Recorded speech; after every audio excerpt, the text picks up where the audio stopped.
I met Jason at my cousin's wedding 3 years ago. I accidentally knocked over a glass of wine that splashed on his shirt.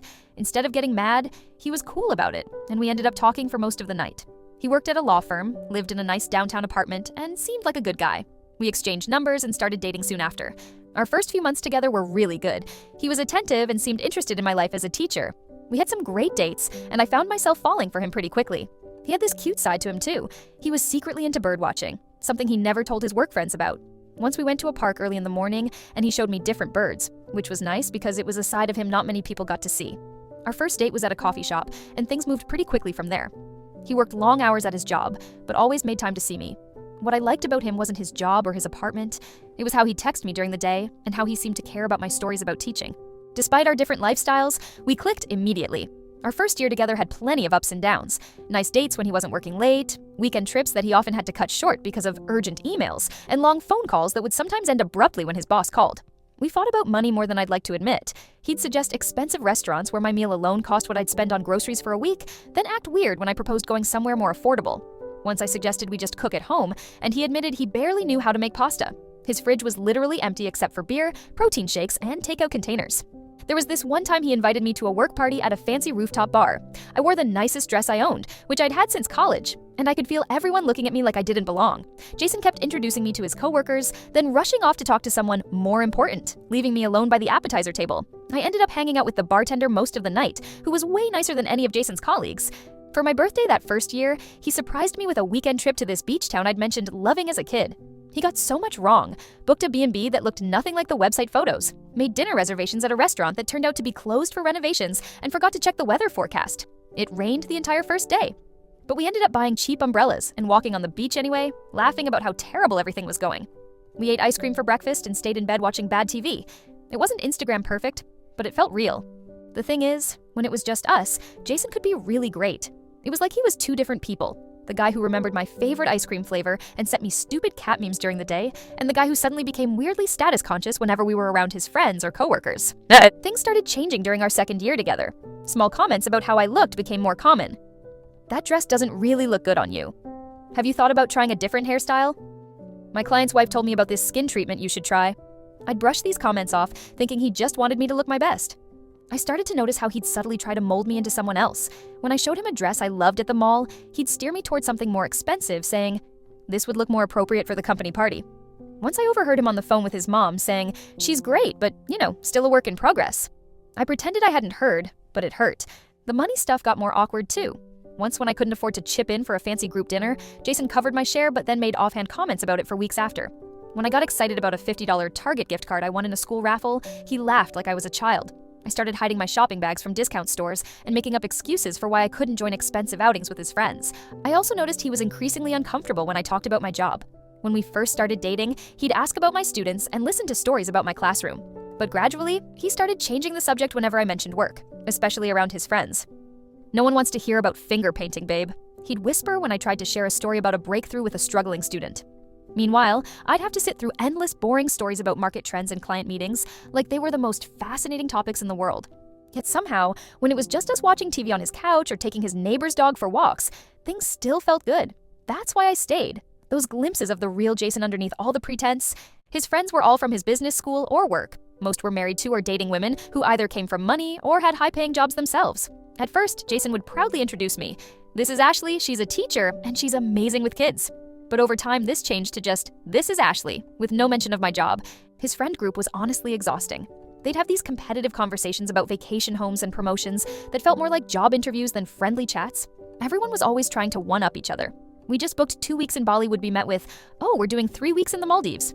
Even their casual brunches felt like networking events. There was this one guy, Brian, who would always ask me these questions like, "So what exactly do teachers do during summer break?"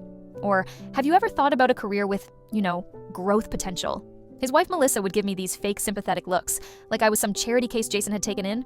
I started to feel awkward at their dinner parties and get-togethers. They'd talk about fancy vacations, buying property, and designer brands I couldn't afford. When topics like education came up, I'd try to join in, but Jason would often cut me off or change the subject. I'd sit there wearing my one nice dress that I'd already worn to 3 of their parties, or a borrowed outfit from my sister. painfully aware that everyone else was wearing clothes that cost more than my monthly rent. I'd order the cheapest wine and eat before parties, so I wouldn't look too hungry at the appetizer table. Once I overheard two of the women talking about my cute Target shoes with voices that suggested they weren't actually giving a compliment. The worst was when they'd all chip in for group gifts for someone's birthday. Always something ridiculous like a $2,000 watch or designer handbag. I'd have to put in the same amount as everyone else, even though it meant eating ramen for 2 weeks, because Jason said it would be embarrassing if I contributed less. Still, I loved him. We had so many good times together, and I told myself that these small problems weren't a big deal. When he asked me to move in with him after our second anniversary, I was so happy. We started looking at apartments together, talking about sharing our lives. I even started bringing some of my stuff over to his place to get ready.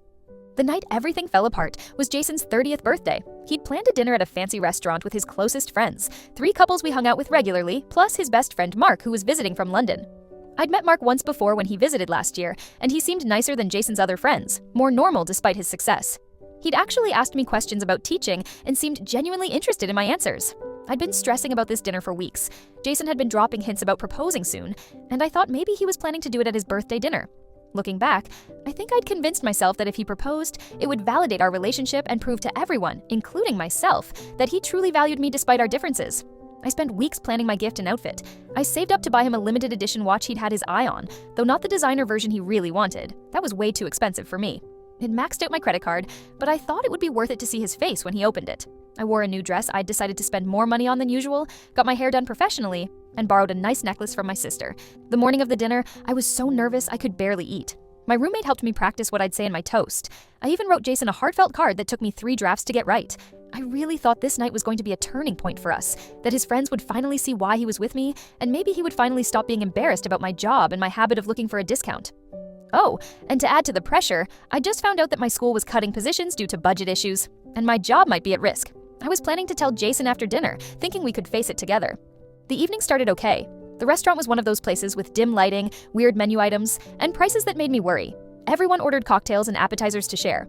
When it came time for gifts, Jason seemed happy with my watch, though he quickly put it aside when his other friends gave him theirs, all way more expensive than mine. I watched my gift suddenly look cheap in comparison. I could tell something was off with Jason.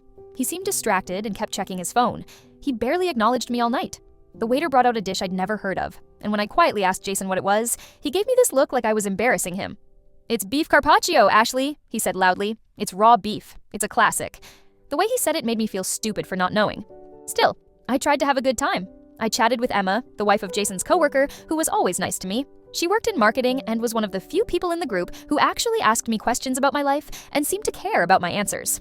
She wasn't wearing anything super fancy either, just a simple black dress, which made me feel a little less out of place.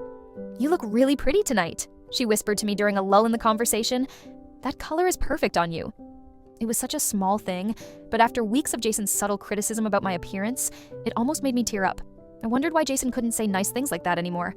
After the main course, when everyone was a few drinks in, the conversation turned to future plans. Sarah, another wife in the group, asked, "So when are you two finally going to move in together?" Jason mentioned you've been looking at places.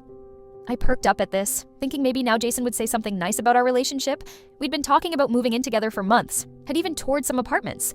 Just last weekend, we'd looked at a cute place halfway between my school and his office. Before I could respond, Jason laughed. Not his usual warm laugh, but something different, almost mean. "We're not," he said, with a cold voice I'd never heard before. The table went quiet. I felt like I'd been punched in the stomach. Everyone was suddenly very interested in their dessert menus. "What do you mean?" I asked quietly, my voice shaking a little. Jason glanced around the table, then back at me with a look that was suddenly cold and distant. "Come on, Ashley, let's be honest with ourselves. This isn't really going anywhere long term." Mark, his friend from London, shifted uncomfortably. "Mate, maybe this isn't the place." "No, it's fine," Jason said, waving him off. "We're all friends here." He took another sip of his whiskey. I could tell he was drunk, but not drunk enough to excuse what was happening. "You're great, but let's face it. We're just too different. The things you care about, the life you want, it's not really what I'm looking for." I felt my face getting hot as everyone stared at us. My hands were shaking under the table. "I thought we were on the same page about our future," I managed to say, my voice barely above a whisper. He took another sip of his drink. "Look, I need someone who just fits better with my life. Someone who gets it." He gestured vaguely around the table. "Gets what?" I asked, even though I knew I should just get up and leave. "This world," he said, lowering his voice like he was trying to spare me embarrassment, though everyone could still hear. "I mean, you're a teacher. It's a fine job, but it's not exactly..." He trailed off, glancing at Brian, who was nodding slightly like he completely understood. And that's when I realized Jason had probably been talking about me behind my back to these people for months. All those times they'd exchanged looks when I mentioned my students, or when I didn't know what some fancy food was. They'd all been in on it. His words hung in the air. Emma gave me a sympathetic look. Mark muttered, "Not cool, Jason." I felt like the floor had dropped out from under me. 2 years together, and this was how he really saw me, like something that didn't quite measure up to his standards, something to be embarrassed about. I somehow managed to stand up, grab my purse, and walk out without crying. My hands were shaking so badly I could barely push the restaurant door open. The cool night air hit my face as I stepped outside, and that's when the tears started. I fumbled in my purse for my car keys, trying to hold myself together enough to drive home. "Ashley, wait!" a voice called behind me. For a moment, I thought it might be Jason coming to apologize, but when I turned, it was Emma hurrying after me. "I am so sorry about that," she said, reaching for my arm. What Jason did in there was completely out of line. I couldn't speak. I just stood there, car keys clutched in my hand, tears smudging the makeup I'd applied so carefully hours earlier. "Are you okay to drive?" Emma asked gently. "I can call you a cab, or I could drive you home myself." "I'll be fine," I managed to say, though I wasn't sure that was true. "I just need a minute." Emma waited with me until I had calmed down enough to drive safely. She insisted on giving me her personal number, not just her work contact that I already had. "Call me if you need anything, seriously," she said. "And for what it's worth, Jason's behavior tonight doesn't reflect on you at all. It reflects on him." The drive home was a blur. When I got to my apartment, I checked my phone to find 2 texts from Jason. "You didn't need to leave like that. I was just being honest. We should talk tomorrow when you're calmer." No apology, no acknowledgement of how he'd humiliated me in front of everyone. I blocked his number and collapsed into bed, still wearing my new dress. The following week was a blur.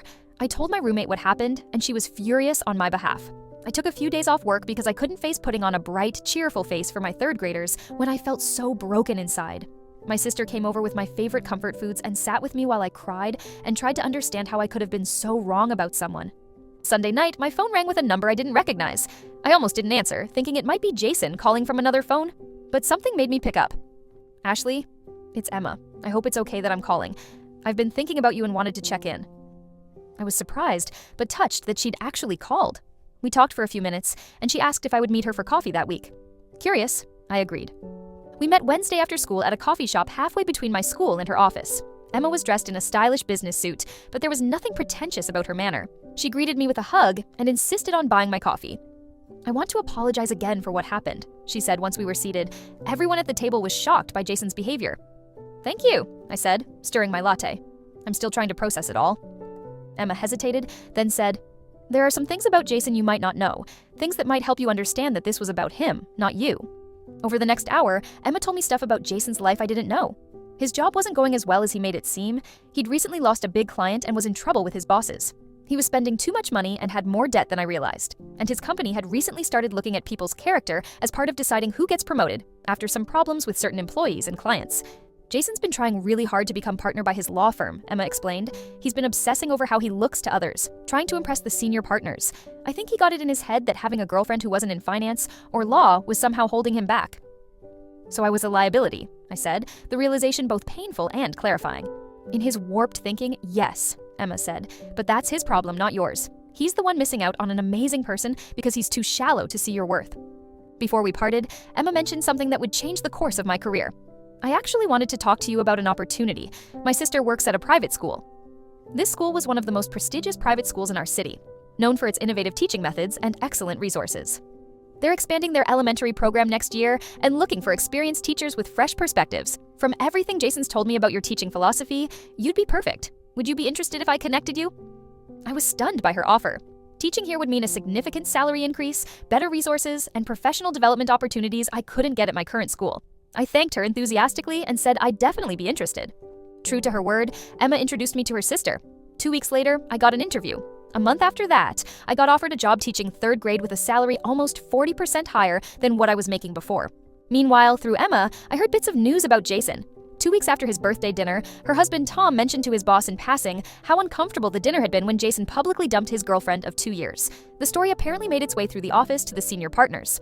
A month later, Emma told me Jason had been passed over for a promotion he'd been counting on, partly because of concerns about his skills and judgment. His spending had caught up with him, and he'd had to move to a more affordable apartment in a less prestigious area. "Tom says he's been different at work," Emma told me over coffee one day. "Quieter, less boastful, Most of their friends have kept their distance since that night. Mark apparently had a serious talk with him before heading back to London about how he needs to reevaluate his priorities. I tried not to feel happy about Jason's problems, but there was a bit of justice in seeing real consequences happen to someone who had hurt me so badly. As for me, I was doing great in my new job. The classroom was beautiful, with lots of natural light and all the supplies I could want. My students were eager to learn, and the parents were involved without being too pushy.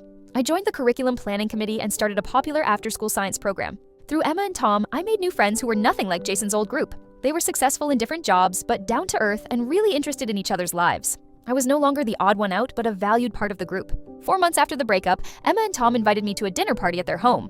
There, I met David, a friend of Tom's from college who had recently moved back to the city. He ran a successful startup developing learning apps for elementary schools. We hit it off immediately, talking about education philosophy and using technology in teaching for hours. Unlike Jason, David liked that I was a teacher. On our first date, he asked good questions about my classroom and shared stories about helping at education charities. He drove a normal car despite having money and lived in a nice but not fancy apartment downtown. 6 months after the awful birthday dinner, I was attending an education fundraiser representing my school when I ran into Jason. He was alone, sipping a drink at the bar, looking different than I remembered, less polished, a bit more humble in his demeanor. He spotted me and approached somewhat hesitantly. "Ashley," he said, "you look great."